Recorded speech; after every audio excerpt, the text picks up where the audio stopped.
Welcome everybody, we're back from hibernation. This is the behavioural investor. Today we have a guest all the way from Slovenia, Žiga from the Irrational retirement blog. Tell us, Žiga, about your passion and what made you start the Irrational retirement blog. Okay, first, thanks both to Will and Ben for having me on the podcast. Always good to connect with like-minded people and share my views. My name is Žiga Vižintin. I come from Slovenia, as Will mentioned. I run the Irrational retirement blog as my hobby, I can say. And for my work, I work in one of the largest private pension funds in Slovenia, called Pokojninska družba A. So basically, I'm now there in 10 years in the pension fund industry. And one of my main tasks in my job is analyzing and also to turn around various behavioral biases that prevent us to save for retirement, and basically to turn them around and to help our members save more for retirement, invest more smartly, and also decumulate their assets in a probably more prudent way, I could say. So this is my focus, and probably this is what we're going to talk about today. The first question that springs to mind is the provocative name of your blog. Is there something that's irrational about retirement or preparing for retirement far into the future? To sum it up shortly, yes. And I could say my guess is that saving for retirement is one of the areas that is most influenced by various behavioral biases and rules of thumb and other things that influence our behavior. And retirement is something funny because nobody cares about retirement, if we're really honest, until the day we retire or just a few days before it. Nobody cares how much public pension we will have. Nobody cares how much assets we have in a private pension plan. Do we even have a private pension plan? And this is something that changes instantly, I see, with our members once they hit retirement. Then it's a matter of basically life and death, if I exaggerate it a bit, but not even that much. How much assets I have, what's my income from public pension, will I be able to pay nursing home if I need it, or medication and something like that. So I think that when we are young, I'm also now in my starting to enter the 40s. We know we all have millions of other things. Our kids are growing up. You need to buy a bigger house or an apartment, cars, vacations. We're bombarded by millions of things that we need to buy to be happy, to look cool. And retirement just isn't on top of my mind or on top of my peers. I think about it because I work in a pension fund and I'm a little bit weird to everybody else. But speaking to my peers, it's not a topic people really talk about. It's not a topic they're passionate about. People are passionate about other things. We're passionate about it, don't worry. Yeah, we are a strange bunch of people, we could say, yeah. Here in Australia, we have the superannuation, where people, when they have a job, there's a mandatory 9.5% that is put into their fund. They're not able to access until they're 65. What's the regulation in your area of the world? Mm-hmm. In Slovenia, we have now for 21 years also private pension funds. They are DC funds, similar to your funds or in the US or UK, but the enrollment is voluntary. So basically, a person needs to decide, or an employer needs to decide to have this for their employees. The government offers tax incentives for contributions, both for individual payments and for employees to have this for their employees. So it's tax really beneficial. Mm-hmm. But as we know, tax incentives have unfortunately a really, really limited influence on people's behavior. So in Slovenia, roughly now after 21 years, 60% of all employees are enrolled in pension plans. And what's really interesting, that 98% of them are enrolled via their employers, which again confirms that people on their own don't save for retirement. So we have a really, really, really small amount of people who on their own decided, I'm going to pay every month for my retirement, I'm going to get a tax incentive for it. And tax incentives are quite big. For, let's say, if you have a higher salary, if I pay in the fund 2,000 euros per year, I get with the income tax 1,000 euros back. So it costed me 1,000 euros to have 2,000 euros in my saving account, which is a fantastic yield if you transform it. But nobody uses this tax incentive. It's if I pay 2,000 euros in a pension fund, when the income tax return is the next year, I get 1,000 euros back if I have a higher salary. If I have a lower salary, I get like 25 to 30% back. So you get it back. So it means the 2,000 euros costed me only 1,000 euros. Ben was asking if there's a cap on that. Yeah, it's a cap a little below 3,000 euros annually. Okay. You can pay more, but you don't get these tax incentives. Sure. But as you see from the numbers, only a few tens of thousands of people in Slovenia use this. It's really advantageous, but doesn't convince anybody. So most of the people in Slovenia save via their employers, and also the employers pay the majority of contributions. Yeah, I'd say it's the same in Australia. Yes. So there's three sort of issues that I feel like are things we could cover from here. You said that there's a small number of people who voluntarily start their own pension savings accounts. So it will be interesting to know if there's something about the nature of those people or the cognitive biases that they've defeated that sets them apart, and how we can learn from them. Another issue is, you said you work for one of the largest pension funds in Slovenia. In our chat before starting, you said that gives you unique access to a large amount of data. You also mentioned that you've done your master's using this data or the position you have at this firm. So I wonder if you could use your experience at the firm and your master's to help perhaps explain why that unique set of people exists that have the foresight and the capacity to defeat whatever psychological issues others can't defeat? Yeah, that's a really good question and a good combination. I went looking many times what's the difference between these people and if there are any common characteristics of them. So I would say generally of these groups, we have a sample here in our company. So when I looked at it, some conclusions are they are in most cases have higher salaries, higher education. This I think can show two things. Because of higher salaries, they have a higher tax incentive, because this tax incentive is dependent on the income tax bracket in which you are. So the higher you are, the more you get back. So the highest one gets 50% back. So this is one thing.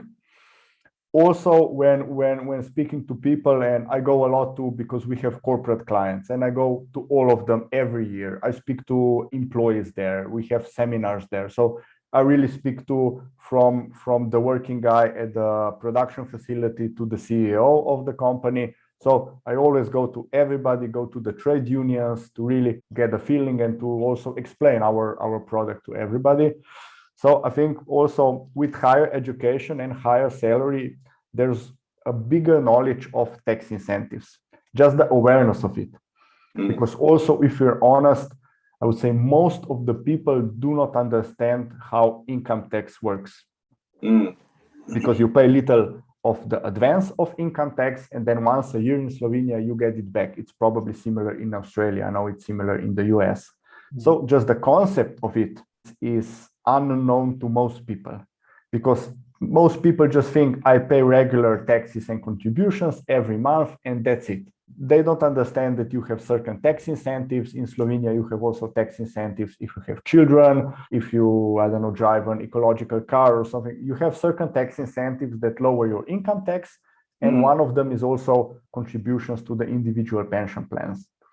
So if you don't even understand there's an income tax or how it works, it's tougher to understand these tax incentives because it's not easily explained.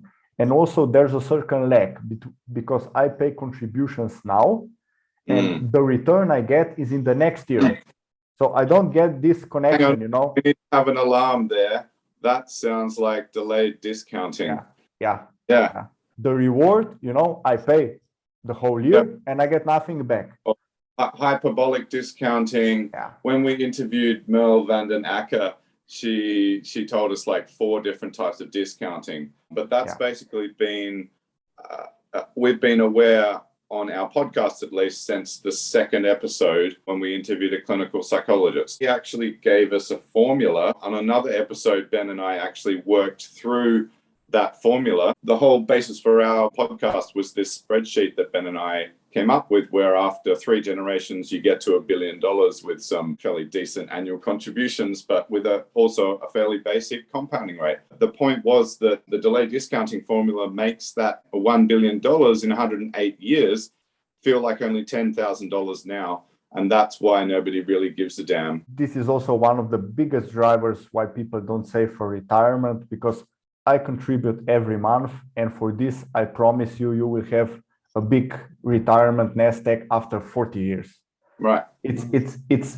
I don't have anything from this today, any gratification, unless you're really weird like us, you know, because you, or some people like look at their savings balance and feel good about it, but most people don't. So it's a really tough one. And here in the tax incentive, you see even 1 year is too much, because people just, we explain to them how the tax incentives work, but they're paying it for like 6 months and still they don't get nothing back. And then they think, this is again another scam or something. And then after 1 year, you know how many members call us or mail us, you know, I really did get that back. And we say, well, yes, because it's the law and it's like regulated, but they are super surprised. They see it as an extra kick, you know, oh, we really did get something back. And there's also a formula. Let's say we in our company developed a really easy app for your mobiles. You put in your salary, you put in how much you will contribute, and it calculates to you exactly to a cent how much you will get back the next year. Because we tried to, you know, ease this calculation for the people. But it's still, people just don't, if they don't get it, they don't believe it. So you touched on when you talk to the workers around about these situations or this benefit that they could get. I have 2 questions. One is, what was their feedback to you? What did they actually say back to you generally? And then also the second question is, what's the general level of trust in the government from the workers? Do they trust the government is still going to be in place, that they're not going to change the rules around pensions, that the general government stability is in place in Slovenia, or is there a bit of distrust? Generally, yeah, I would say trust is a key word when it comes to saving and investing, because end of the day, people need to trust us. This money will be waiting for them once they will retire. So regarding institutions, I think in Slovenia, its trust is quite high, and it's quite, we have a stable democracy now for 31 years. It's a well-regulated Western type system. Regarding this, people don't have major doubts that there would be some major systemic changes. What are people really sensitive about? Like every country in the West now has pension reforms every few years, every, let's say, 10 years. And people we see are really sensitive about them, because in Slovenia, usually when we have reforms of the private pension system, they're combined with reforms of the first pillar of the public pensions. So we see whenever time, even there's a smaller change, it really upsets people. When they start saving, let's say we have members who started saving 20 years ago under certain conditions. When we started, there was a condition that people could take out their assets from private pension plans after 10 years. When they started saving, they could be paid out as a lump sum, which of course wasn't the best idea now looking back. And most of the people did this after 10 years. But then the legislation in 2012 changed and basically disabled this option for all new members. And we see now how it impacted the old and the new, because there's now a certain, nobody knows in which category they fall. It's a bit mistrust, because now everybody says, oh, maybe when I will retire, you will change the rules again. So even a small change that is for the benefit of the members reaps huge distrust. And then we see this is really, really problematic, because people are ultra sensitive when it comes to how they can access their savings and what's their state, which is of course totally understandable. So we see even the smallest changes in good direction can have really a big negative influence on trust. Once you set the pension system, I think it's good to just leave it, of course, tweak it and evolve it, but really, really carefully and not get too carried away with, because you could have smaller changes every year. And in the end, it just makes things complicated. People don't follow it because you need to also know when people join the plan, they pay a bit of attention to what are the conditions, what are the investment options, and so on. And they decide on something, and we see then they are on autopilot. Then until retirement, let's say, there's basically no interaction with members. We see members from our data. We have 55,000 members, most through collective pension plans. They are really, really passive, and much more passive than people who on their own decided to save for retirement. Because this shows that you made a bit more interest, that you would save on your own, you have to choose the investment option and so on. If you come through a corporate pension plan, the employer decided how much he will contribute. Investment options are also defaults in Slovenia. So basically you can have no decisions at all and you start saving in a corporate pension plan. So these members usually until a month before retirement, they have no communication with the pension plan. They can check their balance online. We monitor that, but it's really passive. And the only time that they make any active communication with us is that they get their calculation, how they can draw down their assets. So they ask us for a calculation of all the annuity options and so. So it's really, really passive. So the main response, I guess, to my question of how you were, or the outcome of your master's research and the access to all of the data that you have, wasn't that you created an app that made it easy to do the calculations, for example, to do with tax. So did you have any tracking of user behavior, contribution rates, sign-up rates, to see if that app had a strong impact? Are there any new functions that you're planning, again, based on research you've done, psychology research from outside of the firm? Yeah, we didn't just do the app. We basically overhauled our own online account because most of our members were used to, we have an online account for now 12, 13 years in which all the members can check their balance. So we decided to, after that, to hugely upgrade this account and offer features like all members can get a calculation how much income they will have in retirement if they continue to save like this, what tax incentive they can get if they pay a bit more, and how that influences their income in retirement. So we really try to educate our members that the outcome they will have in retirement depends on how much they will pay and the investment performance, and of course, length of the saving. So we now tried it in our online account to make it really easy for them to also simulate what if I put 50 euros more every month? How will that influence my retirement income? If the investment returns, if I switch to more dynamic funds, how can that potentially influence my outcome in retirement? And also just to make them aware how much is, let's say, 50,000 euros, what kind of income will that provide for me in retirement? So this is, I think, also a huge disconnect between most people just pay contributions and they have no idea what kind of income this will provide for them.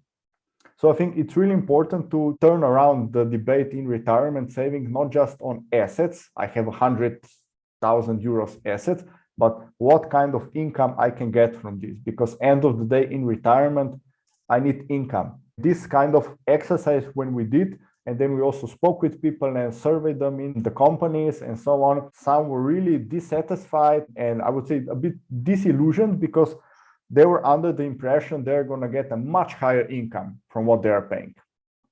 And people were saying, I pay regularly 30 euros per month. And they were expecting to get like 300 euros per month until the rest of their life, you know? So this kind of, just to start talking, just to show the basic numbers, of course, it's all projections and it's all informative, but just to start getting our members the feeling, if I contribute 50 euros, I maybe get, I don't know, from 150 to 250 annuity. I won't get 500 euros, just to get this broad feeling, you know, just general feeling how much income, and to turn the debate around income. Because if I have 20,000 euros saved for my retirement, this may sound a lot, but if I convert this to an income, it's just not enough. So I think this is a really problematic topic, a sensitive topic, but a much needed one. So basically your answer is an annuity simulator, which does the difficult calculations. So yes. Another topic that's come up through the interviews we've done is that people find it difficult there's no intuitive feeling for growth in curves, which is what compounding is. So I guess your simulator solves that problem for people because it automatically does the compounding growth calculation for them. Is there much discussion in your job or in your professional circle about how to help people gain an intuitive feeling for compound growth? To get them this feeling that their assets are growing, are accumulating because of contributions and the yields and the compounding, and to make it as easy as possible for them to get their balance, let's say. So we are doing this via online account, and we're also having annual statements to all members that we also totally overhauled. So every person gets with regular post their annual statement. And in this annual statement, they have the balance.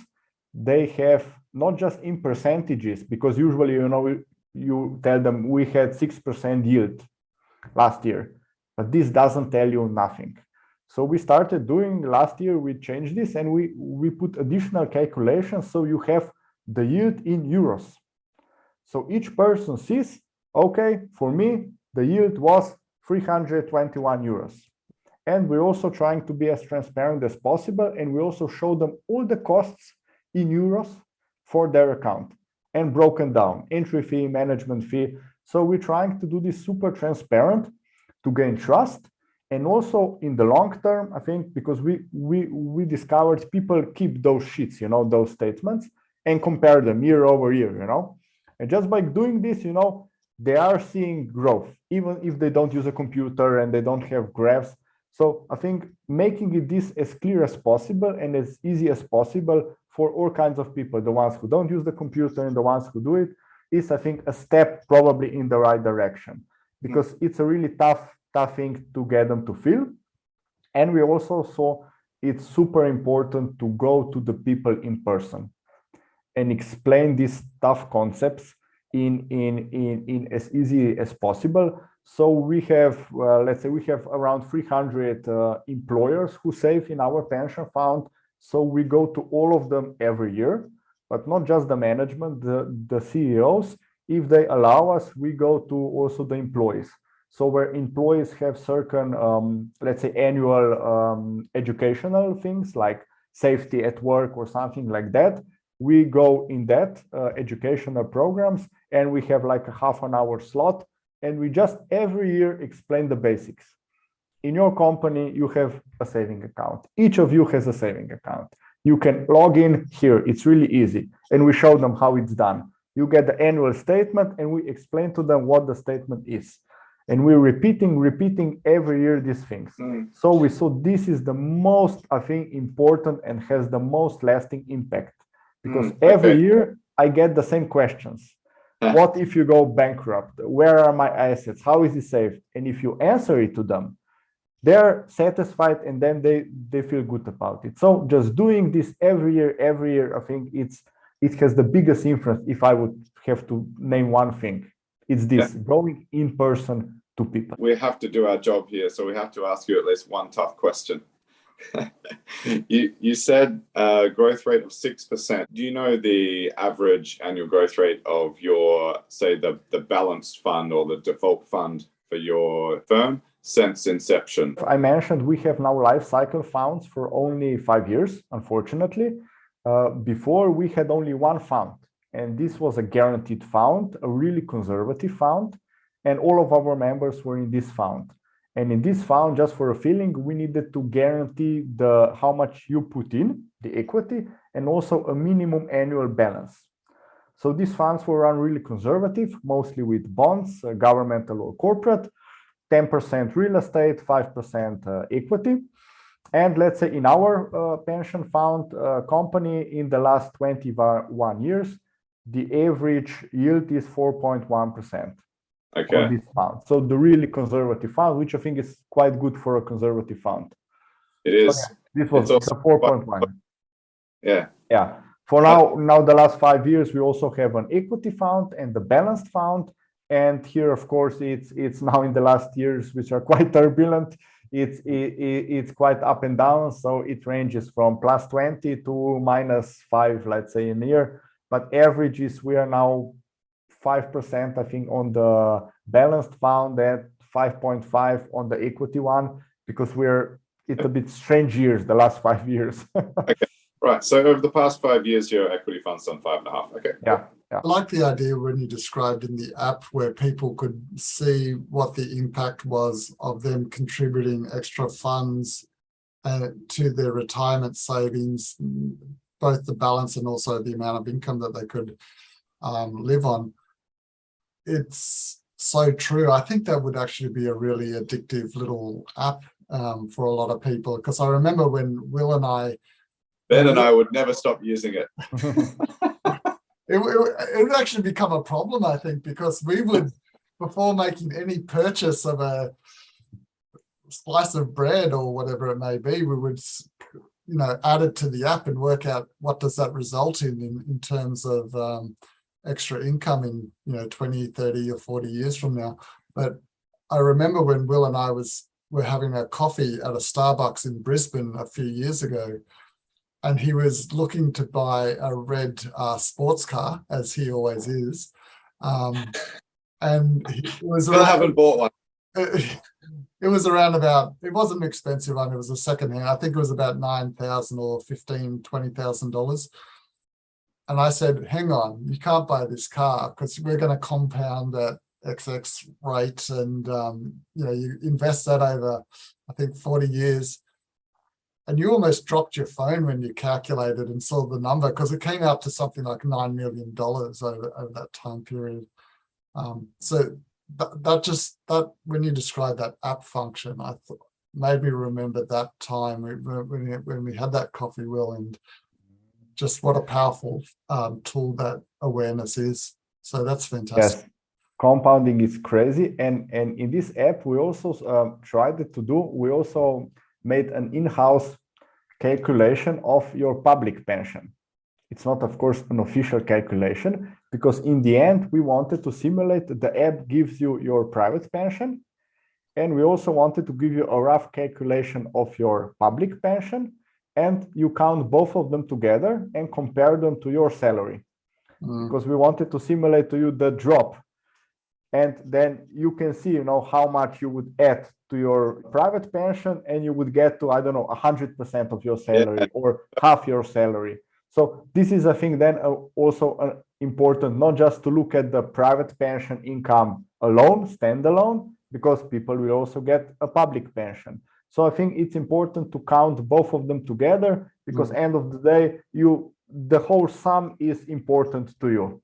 This is also a feature that we did. And in the future, we hope one day this would be integrated in Slovenia. Now also the institute that pays out public pensions in Slovenia just started making rough online calculations of public pensions, that this would be one time, joint. So you would have an official calculation of your future public pension, and then, of course, estimate with various scenarios on top of this of your private pension pot. I love that idea. Yeah. So I want to tie that back. So, sorry, the podcast has gotten to that point now where all the points people make, we can tie back to or expand on what other people said. So we interviewed Ross Bentley, who of all things is a racing car coach in Hawaii. And the main point from his interview was people improve their driving performance when they get immediate feedback. So what you just said made me think, what you could have like a notification or a constantly updated number of the gap in contributions people are making that they need to close in order to keep their annuities equal to their current income. And if people were confronted with that number every time they open the app, then because that number in terms of monthly contributions will be small, right? I mean, it'll probably be more than they're currently contributing. But if the app can somehow gamify like Robinhood, with confetti animations and things like that, when people, increase it by just €5 a month, and you can say, oh, look, you've closed the gap, by 5%. And then people get hormone surges in response to these rewards and this gamification that you've done. And I love this concept. It's so provocative to gamify, to turn into a game, this awfully stuffy, boring concept of retirement. That's a really good point you made, and we may use this one day.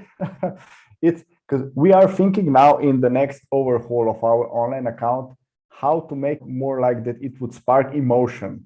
And Yes. I was also looking at other apps, saving apps that have really good, rewards when you gain a certain goal. Because Yeah. you have now some apps that say, okay, I will save for my vacation, €1,000 is the goal.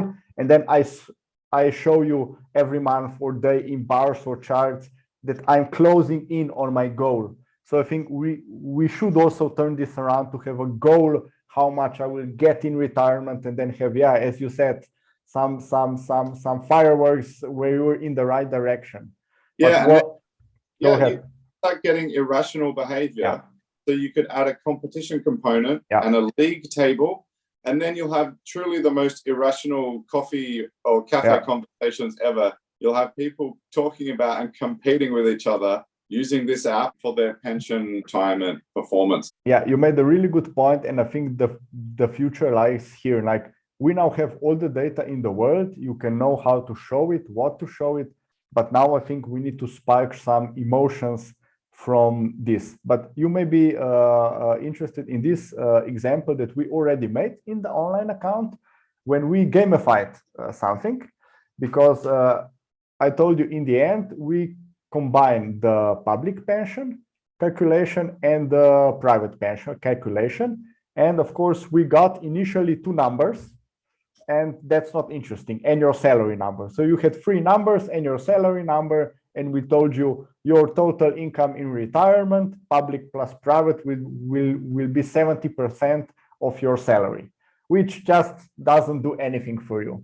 So we tried looking how to make this more interesting and to gamify it, as you said. And I saw in one UK fund, I don't remember which one now, quite a long time ago, that they gamified this. And we were thinking how to do this. And then we had an idea, let's turn this into a weather forecast. So now in our online account, each member has a weather forecast for their retirement. So and then we made certain brackets.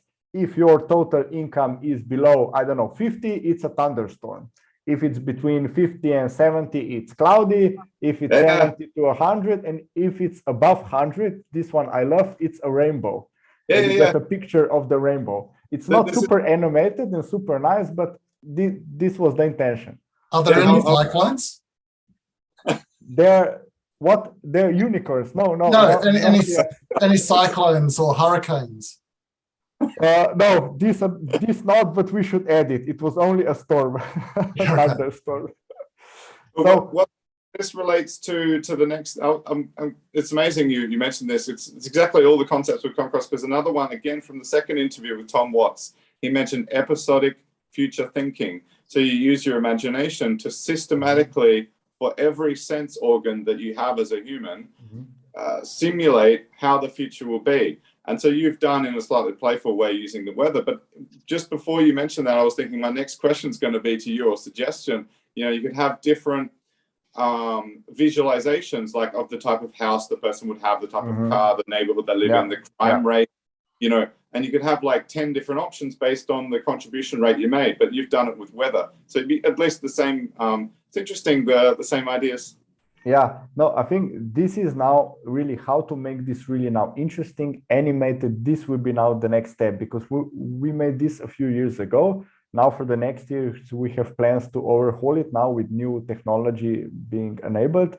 And we really now also in the meantime, we're trying as hard as possible to get most of our members to use the online account, because I think for the future, it's a super interesting portal and connection with the members, the online account of a pension fund or the app.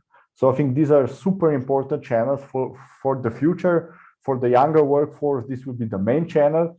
And I think really working here, studying here, also, as you said, taking concepts from other industries that have maybe pioneered this years ago and apply it to retirement saving and investing. I think this is, and also to package it nicely.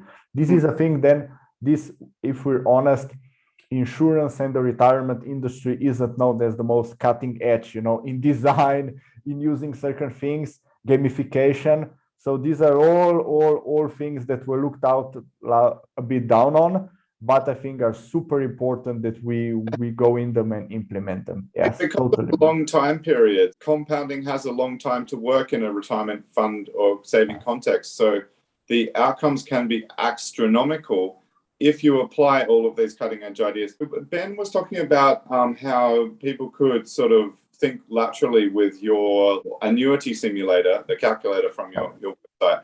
And he was saying how people could put in, a proposed amount that they'd like to spend today and see the impact at the time of retirement of that proposed spending amount. So that's kind of the basis for an app that we were thinking of making. I even came up with a name for it called Bud. And my idea was having actually in an app on your watch, it could flash up for you every time you go shopping, or if you want to buy a pair of sneakers, if you want to buy an Apple Watch, the app will automatically calculate using the compounding rate of your pension fund what the Apple Watch actually costs at the time of retirement. Yeah. And I think I spent $680 on my Apple Watch. I think I bought it secondhand, but the compounded cost of it at retirement, effectively the amount that I am denying myself, your future self, was something like $700,000. Yeah. Like, again, that's the concept of immediate feedback from Ross Bentley, and it's making a nice modern gamified app on your watch, right? So it's in your face every time you want to spend something. Even when you go and buy fuel, you fill up fuel for your car. I think there's enormous power in putting the compounded cost of something. So that's giving the retirement date amount that you could accumulate, giving it the full expression in the present. Oh, that's a super interesting idea, and make the app. I think it's a super, just to show people, because most people aren't really aware of this. And as you said, if you show them their potential, what they are missing in 30 years, I mean, this is all the difference. I mean, I wouldn't spend anything. My wife would kill me if I would use the app, because it would be like, second glass of wine, I don't think so. It's you've survived $30,000. Yeah. No, but I think just if you realize the basics and you sometimes don't buy the red car, it's I think enough, because you don't have to be frugal like but just on the big things, or as you said, ask yourself, if I need a new Apple Watch or can I buy a second hand? Just the difference. If this app just helps you, downgrade or buy a second hand, I think just to get the general public aware of this. And I also think this should be a major topic in schools, starting from high schools. I've got now 2 kids, 6 and 9, and I try to push these concepts as early as possible. And my wife was so shocked one day, because my son, who is now 9, when he was 8 years old, and one time we had a delivery and it needed to be paid by cash, and we don't have any cash at home, never. And my son has it because he's saving up, and my wife said, okay, Liam, can you lend me the 50 euros? I need to pay this. And he gave her. And then when she came back, he said, yes, but you need to pay me back more, because my dad told me what is interest. He was shocked that I turned our 8-year-old son into, a terrible guy, And I said, this is a life lesson. It's like, if you learn something, this is interest. So I tried to teach him what is interest, and the concept is really easy. If I lend you money, you need to pay me back more. And the thing that is more is the interest, So this is not taught in schools. And I think if our kids would be taught this from a younger age on certain concepts and make it interesting, I think then the general public would be slowly more aware of this great concept. All right, so we're getting to the end, so I have to ask you, indulge in one philosophical question. Are we talking about the power of time? Yeah, in this case, I think time can work really well for us if you use it wisely, and it can crush us. If we're basically ignorant of this concept, I think from a younger age, it can have a big influence if you will live a well life or not. Because I read a really great English saying, and it's, I think most people don't plan to fail in life. Most people just fail to plan. So I think this time concept here, just being aware of this, and then you can plan it. And also I think just being able to, yes, not buy always that new Apple Watch and buy a used one, but you need to be aware of the cost in this thing. So I think if your parents gave you this knowledge, or the school or the environment, I think this is a life lesson that will really determine not just your well retirement, but your well life. Because end of the day, we're now heading probably in the next recession. There's, I don't know, power shortages or whatever. You will sleep better if you have some money saved up. Your daily life will be much better knowing that you have some cushion, some emergency fund. And I also see it from our data, how much you have, the income doesn't influence so much how much you will save. Of course, somebody making minimum wage can save very toughly on their own, but people above it, from the average to the most CEO with the most income, their saving rates are it's more of personal traits than the income. So I think this is really a trait that we can learn, others can learn. And if we have also apps that we have talked about today, or ideas, this can really be a game changer for people and improve their lives massively. Just harboring, as you said, this concept of time and compounding, I think this can have a huge influence on the quality of lives of you and your family. Oh, that's a really lovely message. Ben, have you got any final remarks? If people go to your blog and they read it, are there any particular areas of the blog you think that they should go to, or interesting anecdotes that you have in the blog?